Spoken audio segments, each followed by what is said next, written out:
Glory.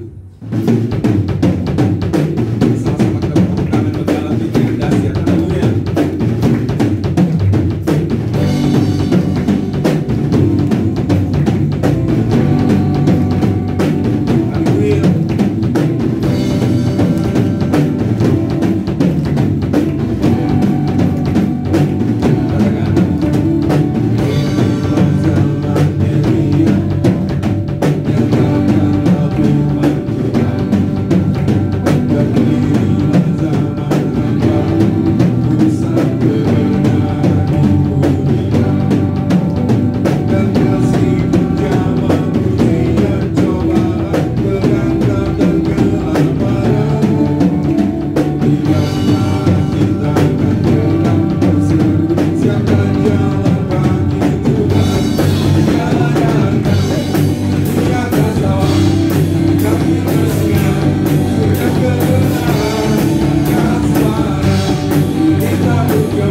Siap menerima taburan firman Tuhan pagi hari ini. Amin. Tanda-tanda telah nyata. Hujan akhir telah tiba. Amin. Mari kita persiapkan diri kita untuk masuk ke penuaian yang besar. Amin. Saudara dan saya dipersiapkan untuk menuai jiwa-jiwa. Dan tempat ini akan dipenuhi dengan orang-orang baru. Orang-orang yang hadir di tempat ini. Amin. Haleluya.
zaman Elia, nyatakanlah firman Tuhan. Amin. Glory. Sama-sama kita bertepuk tangan berjalan di tengah dahsyat. Haleluya.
Saudara siap menerima taburan firman Tuhan pagi hari ini? Amin. Tanda-tanda telah nyata. Hujan akhir telah tiba. Amin. Mari kita persiapkan diri kita untuk masuk ke penuaian yang besar. Amin. Saudara dan saya dipersiapkan untuk menuai jiwa-jiwa. Dan tempat ini akan dipenuhi dengan orang-orang baru. Orang-orang yang hadir di tempat ini. Amin.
Berbuat seperti apa yang Tuhan inginkan, dan itu berhubungan dengan pikiran kita. Mari kita lihat di dalam Filipi pasal yang kedua,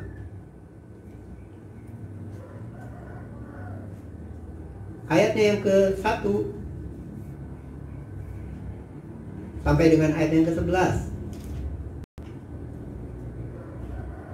Mari kita membacanya dari ayat yang ke-9 sampai dengan ayat yang ke-11. Mari kita bangkit berdiri sama-sama.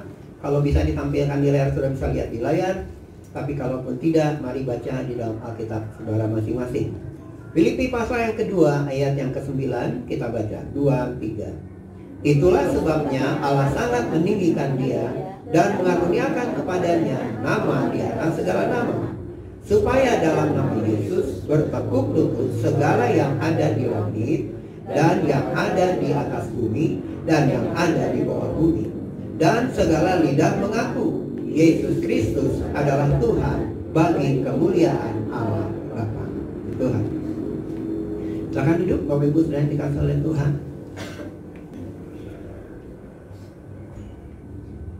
Kalau sudah membaca ayat 9 ini dikatakan itulah sebabnya. Kalau sebab, hukum sebab akibat. Saudara yang dikasihi oleh Tuhan Yesus Kristus, Allah sangat meninggikan Yesus dan mengaruniakan kepada Yesus nama di atas segala nama. Jangan lupa Bapak Ibu, saudara yang dikasihi oleh Tuhan, kita sebagai jemaat harus memiliki iman bahwa Yesus itu adalah Allah. Tetapi Yesus juga adalah manusia.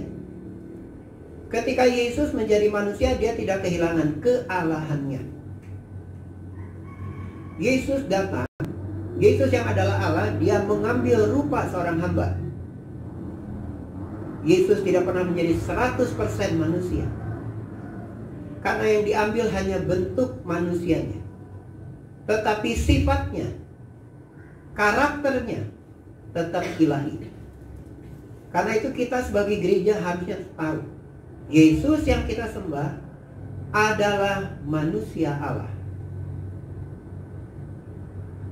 Saudara yang dikasihi oleh Tuhan, di dalam keadaannya sebagai manusia, Yesus diberi nama.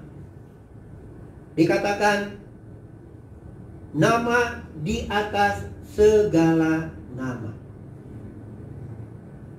Karena itu saudara yang dikasihi oleh Tuhan, kita pagi hari ini mau merenungkan bagaimana supaya kita bisa memahami bagian firman Tuhan ini, supaya kita masuk dalam rencana Allah yang kekal di dalam Tuhan Yesus.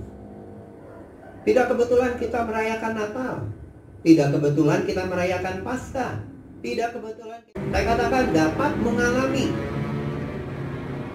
bahwa firman yang ditulis itu terjadi dalam hidup kita bukan sebagai sebuah kisah, tetapi dalam hidup kita dari hari ke hari kita akan mengalami bagaimana firman yang tertulis. Setiap firman yang tertulis dalam Alkitab kita dapat mengalaminya. Tidakkah saudara-saudara menginginkan akan hal itu? Dan kalau sudah menginginkan, ya kabar baiknya puji Tuhan, karena kita mengenal Allah di dalam Kristus Yesus Tuhan.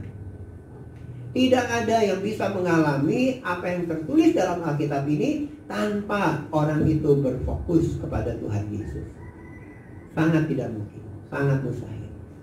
Tetapi kalau saudara sudah belajar hidup berfokus kepada Tuhan, saya mau sampaikan pada kita sekalian kabar baiknya yang tertulis dalam Alkitab ini. Saudara dapat mengalaminya. Apa yang saudara baca dalam Alkitab? Mujizat, tanda-tanda, hikmat, kecerdasan, kepandaian, apa yang ada di dalam Alkitab, saudara dan saya dapat mengalaminya. Yang setuju katakan amin. Puji Tuhan. Bapak Ibu saudara-saudara yang dikasih oleh Tuhan Yesus Kristus, ayat 9 dikatakan bahwa Yesus itu dikaruniakan nama di atas segala nama. Saya tidak terlalu paham hukum, tetapi saudara yang dikasih oleh Tuhan, sebuah perbuatan hukum tanpa nama itu tidak mungkin terjadi. Yesus sudah mati di atas kayu salib dan itu adalah fakta. Dan iblis tidak dapat mengganggu gugat. Mengapa? Karena yang disalib di kayu salib adalah Yesus dari Nazaret, yang saudara dan saya percaya. Walaupun dunia mengatakan, mengapa kamu percaya kepada Allah yang digantung di kayu salib? Tetapi yang dilakukan oleh Yesus itu tidak ada hukum yang dapat menentangnya. Dan kita sangat bersyukur kalau kepada Yesus dikaruniakan nama di atas segala nama. Sehingga apa? Sehingga saudara dan saya bisa mengandalkan nama Tuhan Yesus sebagai pembelaan di dalam kehidupan kita. Dan tidak ada yang bisa mengganggu kita. Saya sangat bersyukur untuk tema Focus on Jesus, visi Focus on Jesus yang Tuhan berikan kepada kita. Karena sekarang dan kasih oleh Tuhan, kalau kita tahu bahwa kita mempunyai hak untuk memakai nama itu, maka tidak ada yang bisa mengganggu gugat saudara dalam kehidupan. Siapa yang mengganggu gugat kita? Siapa yang mendakwa kita? Di dalam kitab Wahyu dikatakan iblis menggugat kita, mendakwa kita siang dan malam. Tapi kalau saudara dan saya tahu bahwa kepada kita telah dikaruniakan, kepada Yesus telah dikaruniakan nama di atas segala nama, dan kita mempunyai hak untuk memakai nama itu, maka iblis tidak bisa mengganggu gugat saudara. Amin. Kalau ya begini, belum makan bu, Pak. Haleluya. Nama di atas segala nama. Puji Tuhan. Kita lihat sekarang dari ayat yang ke-1. Bagaimana caranya? Itu semua dilakukan oleh Yesus. Sekarang bagaimana dalam tatanan gereja kita melakukannya? Kita baca ayat ke-1, baca bersama-sama, 2, 3. Jadi karena dalam Kristus ada nasihat, ada penghiburan kasih, ada persekutuan roh, ada kasih mesra dan belas kasihan. Kedua, karena itu sempurnakanlah sukacitaku dengan ini, hendaklah kamu sehati sepikir dalam satu kasih, satu jiwa, satu tujuan. Saudara, kitab pasal yang kedua dari Filipi ini temanya adalah jadikan Yesus sebagai teladan. Sekali lagi, di dalam Filipi pasal 2 temanya adalah jadikan Yesus sebagai teladan. Yang mengatakannya adalah Rasul Paulus. kalau saudara membaca pasal 1, bagaimana Paulus itu mengalami Kristus yang luar biasa di dalam kehidupannya. Rasul Paulus, seorang yang kita tahu sama-sama di Kisah Rasul dikisahkan bagaimana Saulus sebelum menjadi Paulus adalah seorang yang menentang jalan Tuhan. Tetapi setelah dia mengalami perjumpaan dengan Tuhan, saudara, dia membesarkan Kristus. Bukan lagi sektenya, bukan lagi alirannya, tetapi yang dia besarkan adalah Yesusnya. Dan sebagai rasul di dalam gereja, dia menasehatkan. Karena di dalam Kristus ada nasihat. Jadi betapa pentingnya, saya menangkap begini, betapa pentingnya kita mempunyai persekutuan dengan orang-orang yang sudah mengalami Kristus di dalam hidup mereka. Coba gaul dengan orang yang tidak mengenal Kristus dalam hidupnya. Apa yang akan terjadi dalam kehidupan saudara? Ide-idenya, pikirannya, perkataannya pasti akan mempengaruhi kehidupan kita. Tapi betapa pentingnya kita memiliki persekutuan dengan orang-orang yang sudah membesarkan Kristus dalam hidupnya, sudah mempunyai pengalaman Kristus di dalam kehidupannya. Supaya apa? Bapak Ibu yang dikasih oleh Tuhan, supaya kita juga dapat menikmati, mengalami kelimpahan Kristus yang menjadi sentral di dalam Alkitab ini. Kita pikir Tuhan itu miskin, sehingga kita mencari alternatif yang lain. Tuhan Yesus sama sekali tidak miskin. Tuhan Yesus itu kaya, luar biasa. Bapak Ibu yang dikasih oleh Tuhan, jadi ayat 1 mau mengatakan betapa pentingnya kita memiliki persekutuan dengan orang-orang yang telah mengalami Kristus. Ayat yang kedua, karena itu sempurnakanlah sukacitaku dengan ini, hendaklah kamu sehati sepikir. Bapak Ibu yang dikasih oleh Tuhan Yesus Kristus, sehati sepikir ini penting sekali. Saya sudah sampaikan kepada kita dalam khotbah bahwa di dalam hati ada seluruh pikiran. Di dalam hati ada hati nurani. Kita diminta untuk menjadi sehati dan sepikir. Bukan hanya dalam pikiran saja, tetapi juga di dalam hati.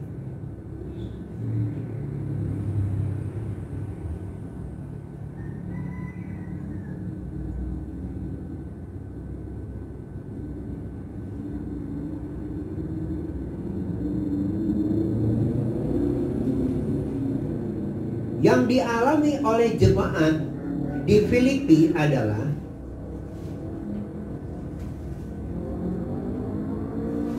mereka sebetulnya jemaat yang sudah mengalami kelahiran kembali. Tetapi mereka mengalami kelahiran kembali dan mereka memiliki Kristus di dalam rohani mereka. Tetapi yang menjadi masalah adalah mereka belum mengalami Kristus di dalam jiwa mereka. Saya ulang ya. Jemaat di Filipi sudah lahir baru, sudah mengenal Tuhan, memiliki Kristus dalam roh mereka, tetapi mereka belum memiliki Kristus di dalam jiwa mereka. Itu sebabnya pada ayat yang kedua, bagian terakhir dikatakan, satu jiwa, satu tujuan. Tujuannya apa? Memuliakan Tuhan Yesus, bukan memuliakan diri kita sendiri.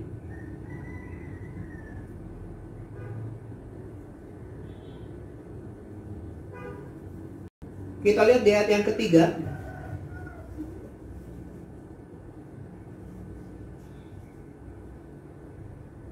Kalau kita satu hati, satu pikir, kita tidak mencari kepentingan diri kita sendiri, atau juga mencari pujian yang sia-sia. Kepentingan diri sendiri dan pujian yang sia-sia itu bagian daripada jiwa.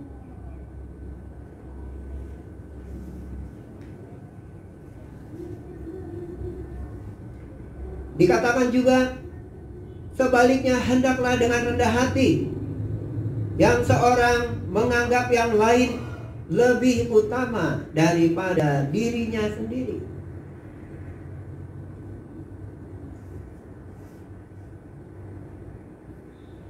Saudara yang dikasih oleh Tuhan, saya nggak usah panjang lebar ya ceritakan hal ini. Saya rasa saudara langsung menangkapnya. Jadi kita tidak demi ambisi kita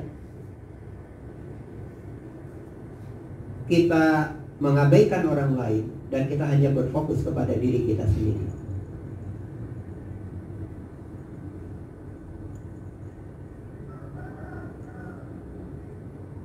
Ayat yang keempat, dan janganlah tiap-tiap orang hanya. Berarti bukannya tidak boleh memperhatikan kepentingan diri sendiri, tetapi jangan melulu memperhatikan kepentingan kita sendiri, tetapi kepentingan orang lain juga.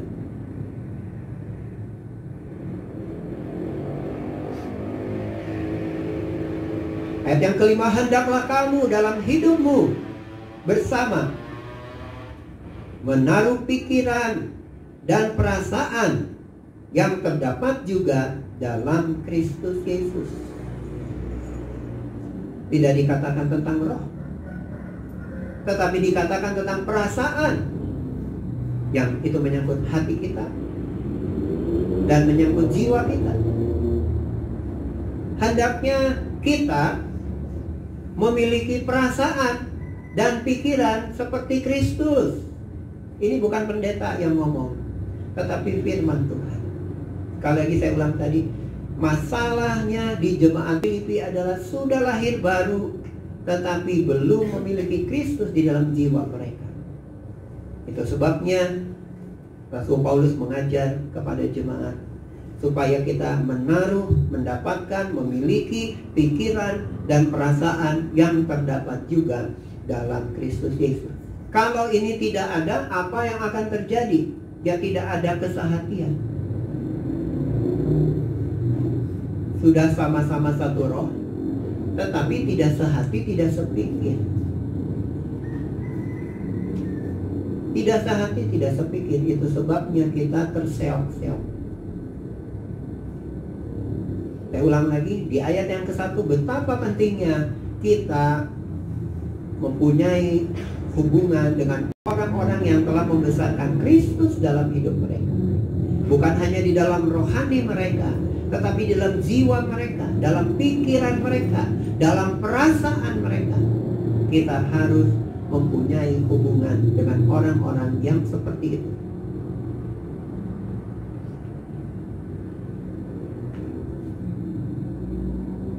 Dicontohkan oleh Tuhan Yesus. Makanya di sini dikatakan bahwa Yesus sebagai teladan. Kita lihat ayat yang ke-6.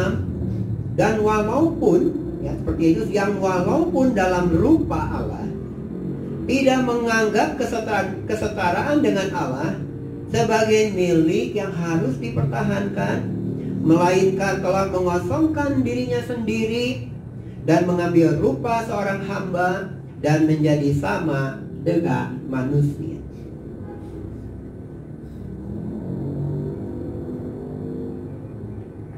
Yesus sebagai manusia telah mengosongkan diri. Yesus sebagai manusia mengambil rupa seorang hamba.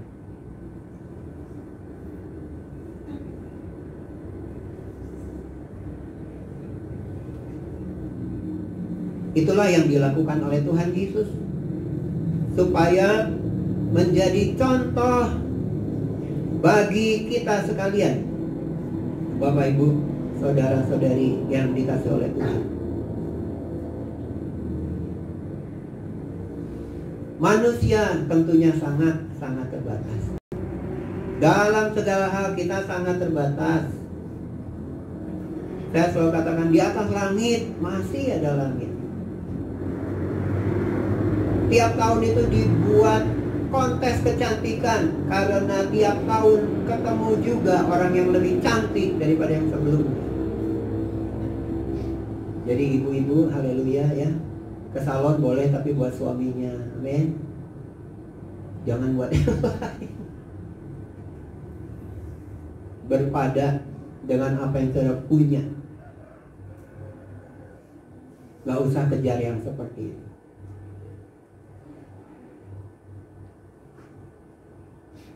Tuhan Yesus tahu manusia dalam keadaannya.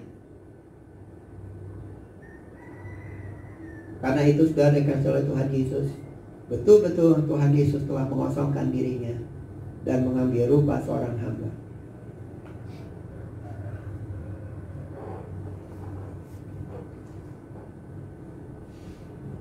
Lalu bagaimana kita setelah kita membaca, merenungkan firman Tuhan ini?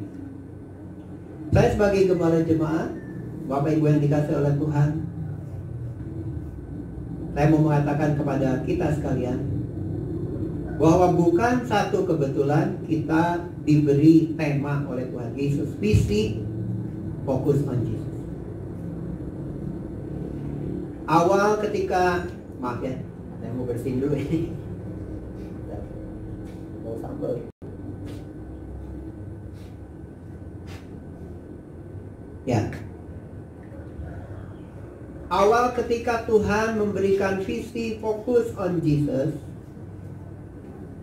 Dan kalau saya flashback di hari ini, fokus on Jesus ternyata sangat menolong. Karena fokus on Jesus itu bukan slogan, tetapi fokus on Jesus adalah jalan. Kalau jalan yang diberi oleh Tuhan, biasanya jalannya sudah diratakan. Tapi kalau jalan kita berbelok-belok dan belum rata jalannya. Saudara yang dikasih oleh Tuhan Yesus Kristus, saya sangat berharap bahwa saudara-saudara sekalian sebagai anggota jemaat di tempat ini tidak mengabaikan apa itu fokus on Jesus.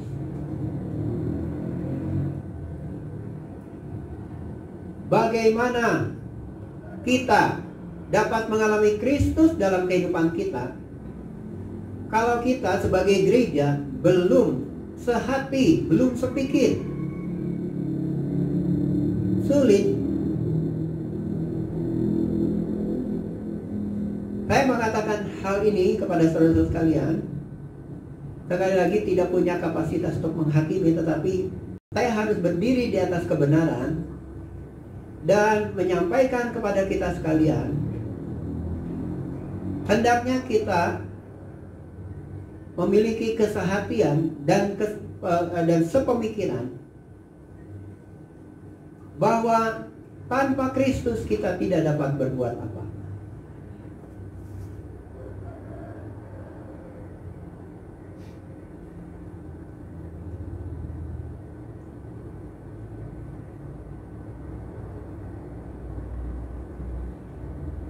Fokus on Jesus, sebetulnya saudara-saudara yang dikasih oleh Tuhan, sedari awal saya sudah katakan, siapapun ya saudara, berapapun usiamu hari ini, mau sudah lanjut usia maupun yang paling muda di antara kita,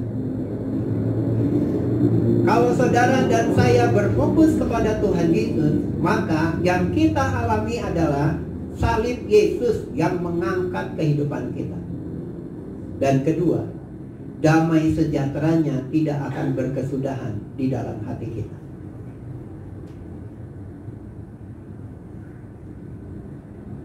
Saya tidak mengatakan hal ini sekali lagi karena saya pernah mengalami bagaimana sulitnya memelihara disiplin rohani tapi tetap naik turun karena tidak berfokus kepada Tuhan Yesus. Tetap di dalam pelayanan tetapi kering secara rohani. Tidak melihat, hanya bisa menyaksikan orang-orang berohani yang dipakai Tuhan dengan cara luar biasa, mengungkapkan firman Allah, melayani dengan cara-cara yang luar biasa. Tapi ketika saya menginginkannya, saya mentok, tidak bisa mencapainya. karena saya berusaha mengejarnya dengan kemampuan dan kekuatan saya sendiri. Berjalannya waktu, memang kalau saudara dan saya hidup mau berfokus kepada Tuhan, firman-Nya menjadi hidup dalam kita. Hidup saudara dan saya tidak akan sama lagi. Saudara tidak akan merasa melayani Tuhan adalah sebagai suatu beban. Saudara akan mengalami seperti Rasul Paulus. Apa itu penghiburan kasih? Apa itu persekutuan roh? Apa itu kasih mesra? Apa itu belas kasihan? Saudara tahu apa itu keteguhan hati? Saudara tahu apa itu mempertahankan iman? Saudara tahu apa itu melayani Tuhan? Saudara tahu apa itu kekurangan? Saudara tahu apa itu kelimpahan? Saudara tahu apa mujizat? Saudara tahu apa hikmat? Saudara tahu segala yang di dalam Alkitab ini saudara dan saya bisa alami. Saya mau katakan pada anak-anak muda ya, mumpung masih muda, pada remaja, mumpung masih remaja, kenal Tuhan Yesus dengan benar dalam hidupmu. Engkau mau kuliah, engkau mau sekolah, engkau melakukan aktivitasmu, kau akan menghadapinya dengan cara yang sangat berbeda, luar biasa. Kenapa? Karena ada Yesus menyertai anak-anak muda. Jangan bangga jadi anak muda yang rebellious. Jangan bangga jadi anak muda yang suka memberontak. Rugi. Kenalah Yesus mulai dari sekarang. Saudara yang dikasih oleh Tuhan, tidak ada sukacita yang lebih besar selain saudara dan saya mengenal Tuhan Yesus dengan benar. Karena itu saya mau sampaikan sekali lagi, mari sehati sepikir. Bagaimana caranya? Visi gereja sudah diberikan 11 tahun loh saudara. Fokus on Jesus.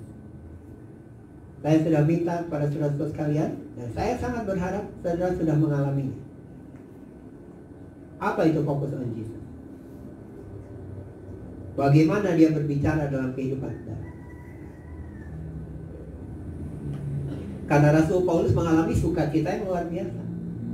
Nah sekarang kita lihat di ayat yang ke-9.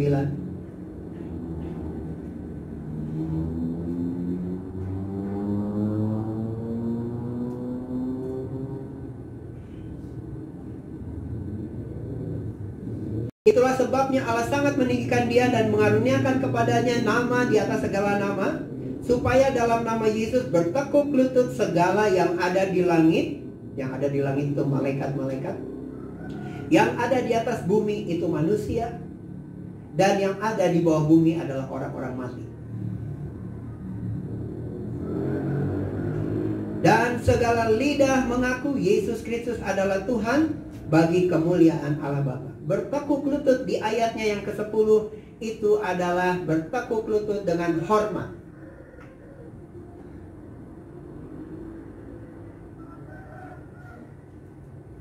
Kita menghormati Yesus di dalam kehidupan kita. Amin. Saudara dan saya menghormati Tuhan Yesus. Anak muda, saya bicara kepada anak muda, berbicara kepada kita sekalian.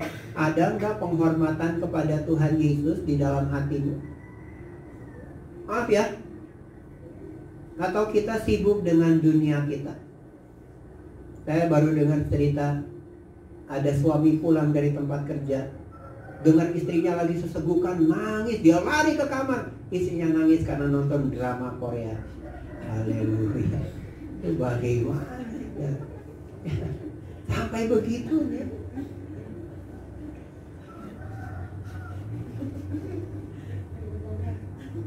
Itu penuh penghayatan. Saudara-saudara yang dikasih oleh Tuhan Yesus, bapak-bapak yang sedang bekerja, kita tahu COVID ini menimbulkan banyak masalah. Ibu-ibu pasti terdampak karena pemasukan dan lain sebagainya. Tapi Tuhan dikasih oleh Tuhan, dari daripada kita memperhatikan apa yang sedang terjadi di dunia ini. Lalu kita dengar berita ini itu, coba berfokus lagi kepada Tuhan dan firman. Menyampaikan lewat kebenaran firman Tuhan ini, penggunaan nama Yesus sudah diberikan kepada kita. Penggunaan nama Yesus sudah diberikan pada kita. Saya balik lagi ke awal dari khotbah saya. Iblis tidak bisa mengganggu gugat saudara kalau saudara tahu menggunakan nama Yesus. Siapa yang masih terus bergumul dengan dosa dan kesalahan, percaya sama Tuhan Yesus, fokus on Jesus. Waktu saudara percaya kepada Tuhan Yesus, tidak ada dosa yang masih bisa nempel terus-terusan dalam kehidupan kita. Dan tidak ada tuduhan-tuduhan yang terus-menerus datang dalam kehidupan kita. Tidak ada keangkuhan, ketinggian hati yang selain kali menjadikan masalah di dalam kehidupan kita. Saudara yang dikasihi oleh Tuhan, waktu Yesus menerima saudara dan saya itu apa adanya. Dia sama sekali nggak periksa isi dosa kita apa. Tetapi yang menjadi fokusnya adalah bagaimana hidup saya, hidup saudara diangkat oleh Dia, dikuduskan oleh Dia, dan berbuah untuk Dia. Itu fokusnya. Jadi saudara yang dikasihi oleh Tuhan, mari. Saya entah harus ngomong apa lagi, tetapi saya tidak akan pernah berhenti untuk mengatakan keep focusing on Jesus. Terus berfokus kepada Tuhan Yesus dan alami Kristus. Mari sebagai gereja, sehatikan hati dan pikiran kita.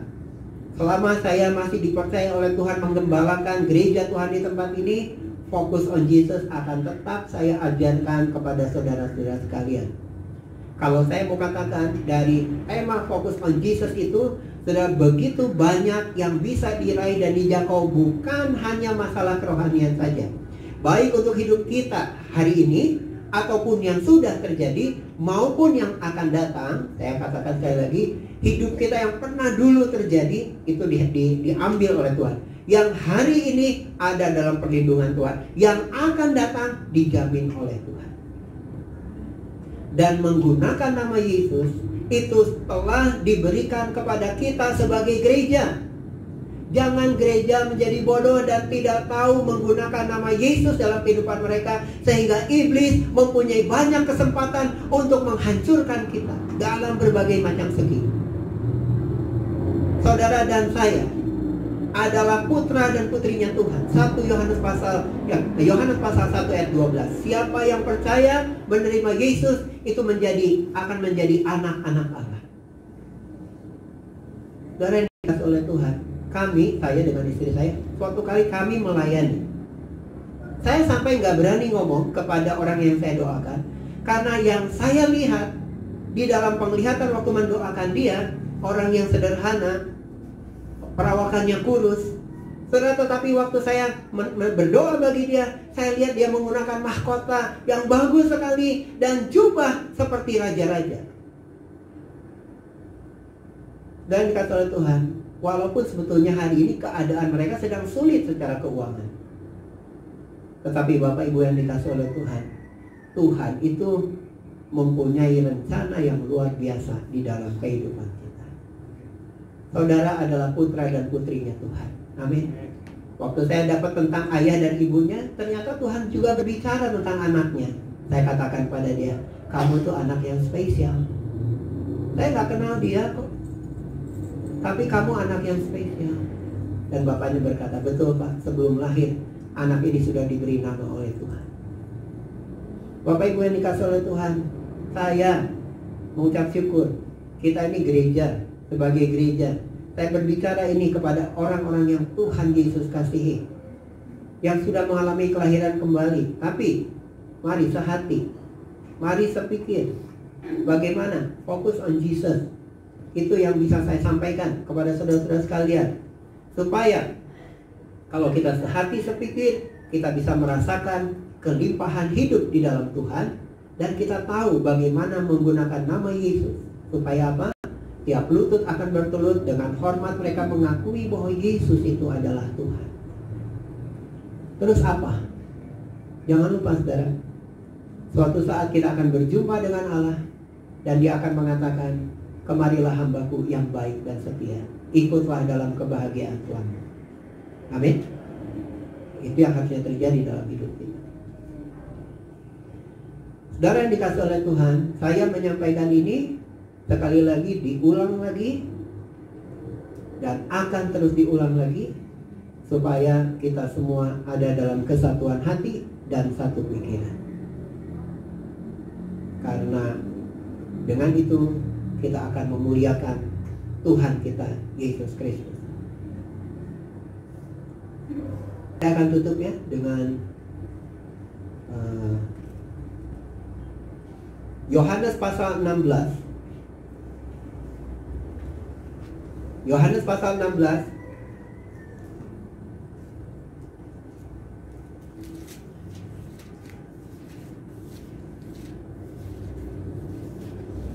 ayat yang ke-24. Yohanes 16 ayat 24. Kita baca sama-sama. Yohanes 16 ayat 24.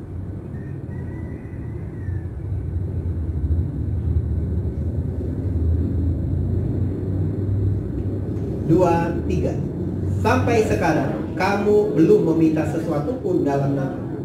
Mintalah maka kamu akan menerima, supaya penuhlah sukacita.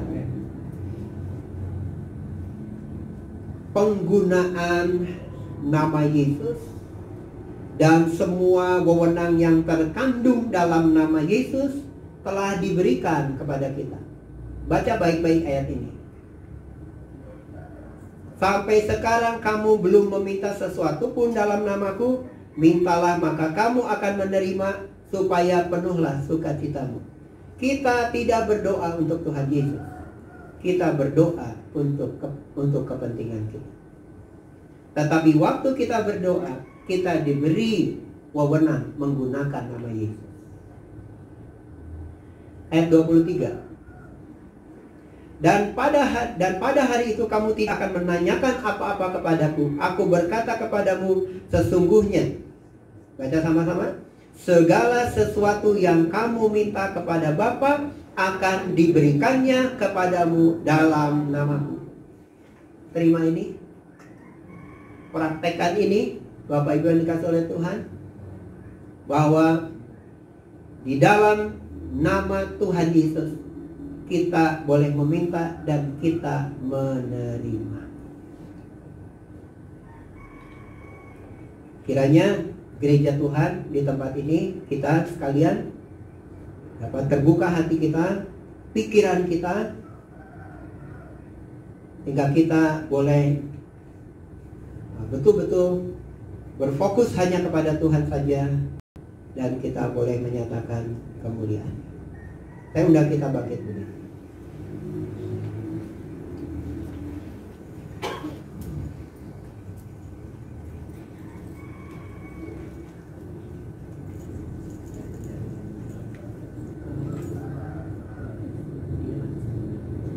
Mari Pak Simon dan Komisi.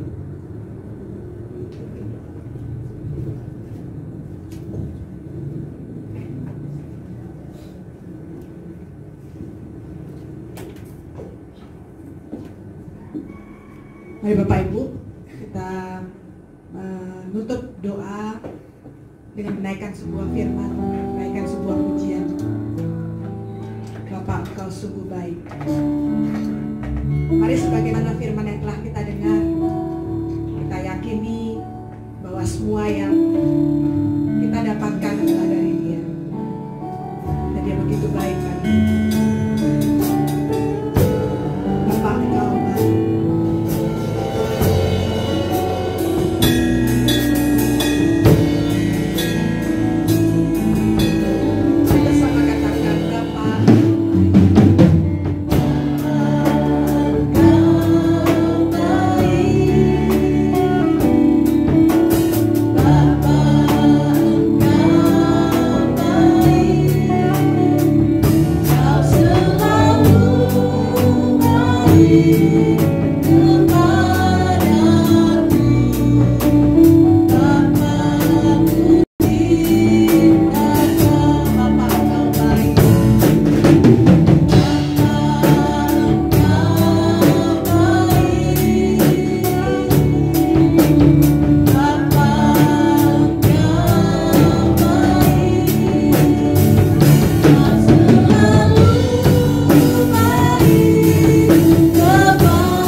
nama yang telah Dia berikan kepada setiap kita. Nama yang berkuasa di atas segala nama.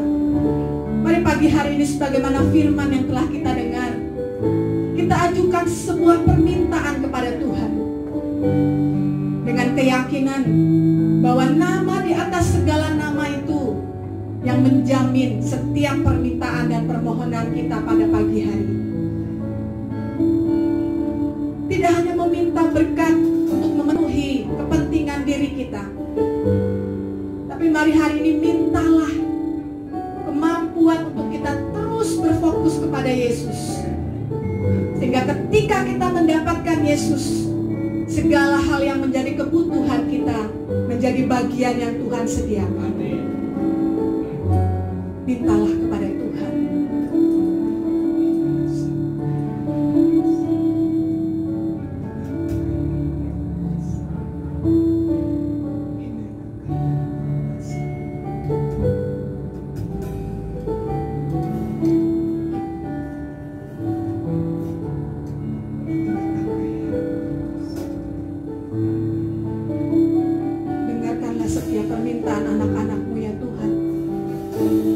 Jadilah pada hari ini apa yang mereka minta dengan keyakinan iman di dalam nama Yesus. Engkau memberikan kepada setiap mereka. Bahkan Engkau berikan porsi ganda untuk setiap mereka yang taat dan setia kepada-Mu. Dan buat iman mereka semakin luas di hadapan Tuhan. Terima kasih Tuhan, kami mengucap syukur. Kiranya keinginan hati Tuhan di tempat ini pun menjadi respon setiap kita. Dia ingin kita memuji Dia. Tuhan ingin kita menyembah Dia. Terima kasih Tuhan. Kami mengucap syukur buat kebenaran-Mu pada pagi hari ini. Kami terima menjadi rema untuk hidup kami. Demi Kristus kami berdoa dan mengucap syukur. Ya, mungkin itu aja pengumumannya. Mari kita bangkit berdiri, kita akan selesai dengan ibadah. Kita akan menerima doa berkat. Dengan pujian kami memuji kebesaran-Mu Tuhan.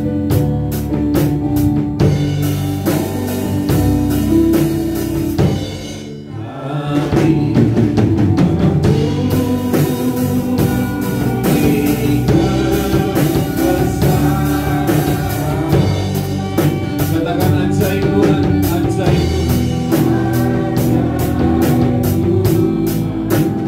ajaib Tuhan.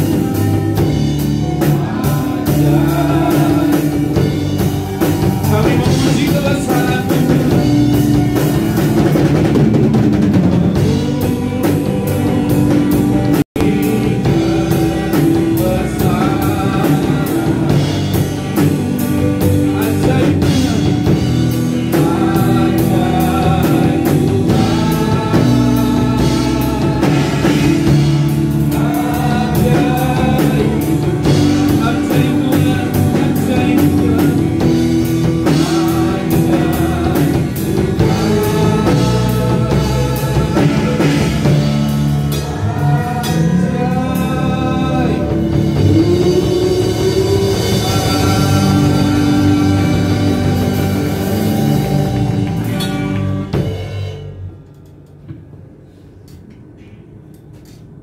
Kami sudah memberikan persembahan syukur kami. Kiranya Tuhan memberkati persembahan syukur ini di dalam Kristus Yesus Tuhan kami. Terima kasih Bapa di surga.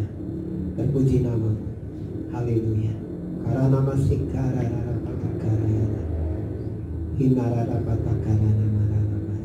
Saudara-saudara, tetap teguhkan dan kuatkan hatimu.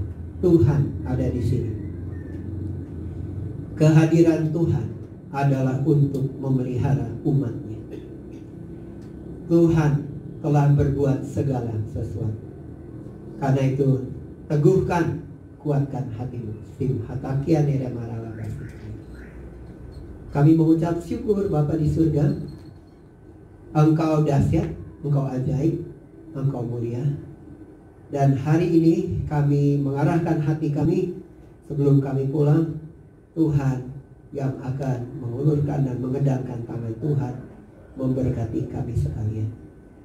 Mari dengan hati yang percaya, terimalah berkat. Tuhan memberkati engkau dan melindungi engkau. Tuhan menyinari engkau dengan wajahnya dan memberi engkau kasih karunia. Tuhan menghadapkan wajahnya kepadamu dan memberi engkau damai sejahtera. Di dalam nama Bapa, Putra dan Roh Kudus, di dalam nama berkat Tuhan Yesus Kristus, sekali lagi berkat Tuhan tercurah. Terima berkat Tuhan dan segala hal, segala perkara di dalam Kristus Yesus Tuhan Juru Selamat penebus yang hidup. Semua yang percaya dan diberkati katakan amin.